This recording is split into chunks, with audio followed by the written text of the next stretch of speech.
Jadi semua pada hakikatnya manusia akan rugi kalau dia tidak memanfaatkan waktu sebaik-baiknya. Makanya sering dicontohkan, jika ada tiga orang yang masuk goa, setelah di dalam goa ada suara yang terdengar, wahai si fulan, ambillah batu sebanyak-banyaknya. Tetapi ketiga orang ini di dalam goa, dia tidak mengambil batu. Ataukah ketiga-tiganya ini berbeda-beda caranya mengambil batu. Orang yang pertama, dia mengambil batu, dia penuhi kantong celana, dia penuhi kantong baju. Orang yang kedua, dia mengambil batu, dia hanya memegang saja, dia mengambil 2-3 batu saja. Tetapi orang yang ketiga, dia tidak mengambil batu sama sekali. Ternyata setelah dia keluar dari goa, dia melihat, pas ada cahaya, dia melihat batu yang tadi ternyata bukan batu biasa, ternyata itu adalah berlian. Lalu ketiganya menyesal. Orang pertama tadi menyesal, dia bilang, seandainya saya tahu ini adalah berlian, saya buka baju saya, bukan kantong saya saja yang saya isi. Saya buka baju saya ambil sebanyak-banyaknya. Dia menyesal, padahal dia yang paling banyak batu diambil. Kemudian orang yang kedua, dia juga menyesal. Kenapa? Seandainya saya tahu kalau ini adalah berlian, bukan tangan saya aja saya pegang, bukan 2-3 aja berlian ini saya ambil, saya penuhi kantong saya. Tetapi yang lebih menyesal adalah orang yang ketiga, tidak mengambil batu sama sekali. Beginilah perumpamaan manusia yang hidup di dunia ini. Ketika mendengarkan ceramah, perbanyak amal, amal itulah yang akan menyelamatkan kita. Apa katanya? Buat apa amal? Buat apa sholat? Menghalangi saja. Buat apa sedekah? Bikin habis uang saja. Buat apa sholat?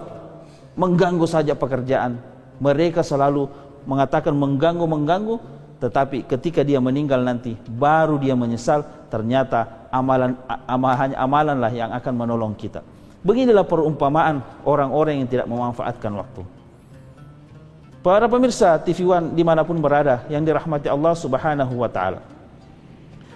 Kemudian kita melanjutkan, wal asr innal insana lafi khusr. Kata Allah Subhanahu wa ta'ala, orang-orang yang tidak memanfaatkan waktu sebaik-baiknya semuanya akan merugi, kecuali ada yang tidak merugi. Yang pertama, orang-orang yang tidak merugi adalah orang yang beriman. Illal ladzina amanu. Orang yang beriman. Tetapi perlu kita ketahui bahwa yang dimaksud beriman, kata Nabi, al-imanu huwa tasdiqun bil qalbi wa iqrarun bil lisani wa amalu bil arkan. Orang yang beriman itu adalah melafazkan secara lisan, kemudian membenarkan dalam hati, kemudian dia mengamalkan dengan perbuatan. Itulah yang namanya iman. Karena banyak orang sekarang ini mengaku beriman, tetapi sebenarnya pada hakikatnya dia tidak beriman. Betul. Kalau kita tanya kepada orang-orang, semua orang yang ada di jalan, kita tanya, kamu percaya enggak kepada Allah? Pasti mereka mengatakan, saya percaya kepada Allah. Kita tanya siapapun di luar sana, apakah tukang gojek, ojol, atau penjual pinggiran jalan, kita tanya semua, mereka yakin pasti dia beriman kepada Allah, dia yakin bahwa ada Allah.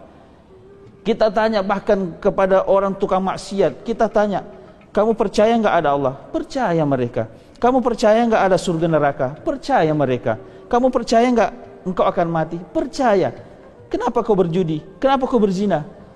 Itulah karena tidak ada dia merasa iman, dia merasa percaya, tetapi tidak ada dari dalam hati. Tidak ada amal soleh.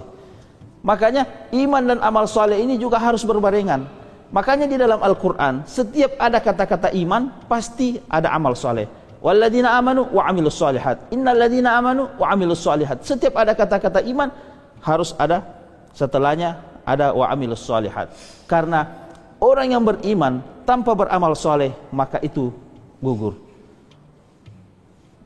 Dan itulah yang namanya iman sebetul-betulnya. Apa yang dimaksud iman sebetul-betulnya? Imam Syafi'i pernah suatu ketika menyuruh cucunya untuk menjual emas. Sampai penjual emas. Dia mau jual emasnya, dia bilang, "Pak, tolong beli emas saya." Setelah diperiksa emasnya, ternyata emas itu bukan emas asli, emas palsu. Kembalilah cucunya ini, dia berkata kepada Imam Syafi'i, "Kakek, ini emasnya emas palsu, tidak laku lagi." Langsung tiba-tiba Imam Syafi'i pingsan. Setelah Imam Syafi'i sadar, cucunya pun ini bertanya, "Loh, kenapa engkau pingsan, kakek? Ini kan sesuatu hal yang biasa saja, kenapa engkau pingsan?" Kata Imam Syafi'i, "Saya pingsan bukan gara-gara saya butuh duit. Saya pingsan akan tetapi saya pingsan gara-gara emasnya tidak jadi karena emas palsu. Saya teringat ayat Allah Subhanahu wa taala mengatakan, "Wa minan nasi man yaqulu amanna billahi wa bil yaumil akhir wa ma hum bimumin."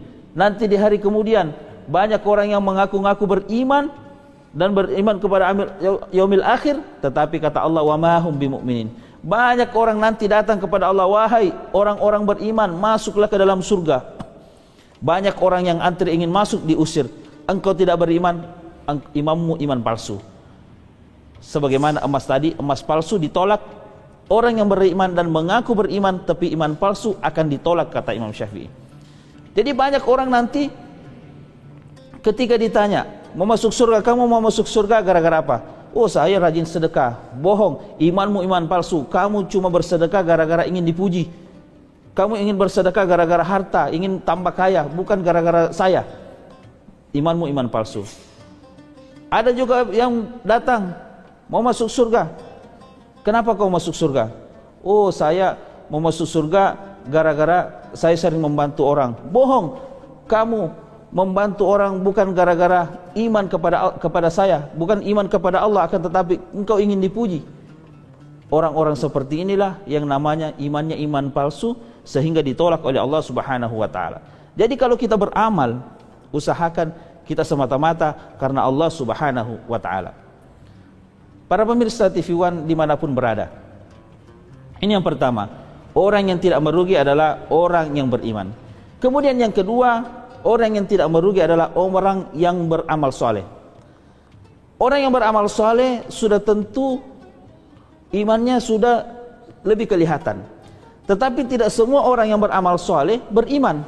Kenapa? Karena orang yang beramal soleh ada yang tidak ikhlas. Salah satu contoh, kalau misalkan di pesantren, ya, para santri diwajibkan untuk sholat tahajud misal, atau sholat berjamaah. Kadang-kadang ada santri yang sholatnya bukan karena Allah, tetapi karena takut sama ustadznya, takut dihukum. Ataupun misalkan ada orang ingin melamar suatu gadis. Kalau ada calon mertuanya, khusyuk sekali sholat, Allahu Akbar. Pokoknya khusyuk, sami Allahu liman hamid, Allahu Akbar, khusyuk sekali. Tetapi kalau dia sholat sendirian, tidak ada calon mertuanya, dibalap, Allahu Akbar, sami Allahu Akbar, dibalap. Nah, ini namanya beramal soleh tetapi bukan karena iman. Oleh karena itu, kalau sudah bagus imannya, sudah bagi amal solehnya, diperbanyak amal solehnya, inilah yang kedua, kata Allah Subhanahu wa taala, orang-orang yang tidak merugi.